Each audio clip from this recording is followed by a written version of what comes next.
mutum ya yi mafarkin an ba shi igiya ya rike yana ja, sai a ce to akwai alamar ko za a yi alkawari da shi da wani agreement da ake tsammanin ya cika, ko kuma ya zama in wani abu ne ya gane shafi lahira cewa ya rike igiya bai sake ba, to sai a ce wa atasimu bi hablillahi jami'an wala tafarraqu, ya yi riko da musulunci ne bai sake shi ba. Shi yasa aka kwatanta masa wannan abin da ya rike bai sake din ba kamar addinin musulunci da ya rike da bai sake ba. Na biyu, mutum ya yi mafarkin kaman hankaka, ko ya ga wani mutum ya zama hankaka, to sai a ce wannan mutumin ana tsammanin zai zama fasiki, saboda manzon Allah ya kira hankaka a matsayin dabba fasika.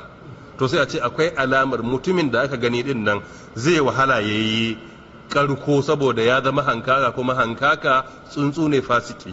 Ko mutum ya yi mafarkin cewa ana tona rami a gabansa iya tafiya, malamai suka ce wannan kuma shine at-tafsir bil amsal ko kuma ta'awil bil amsal.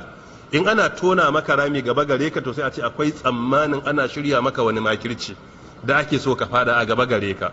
Ba za a ce ga wanda ke ba, amma akwai alamar ana tona shirya makirci nan gaba gare ka, shi yasa kai mafarkin ana tonan rami gaba gare ka.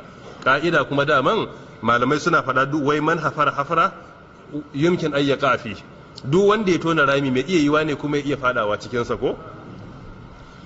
Allah ya ji kan shata yana cewa wai kai mai gina ramin mugunta, to ka gina daidai kwabrinka don watakila fa kai zaka fada.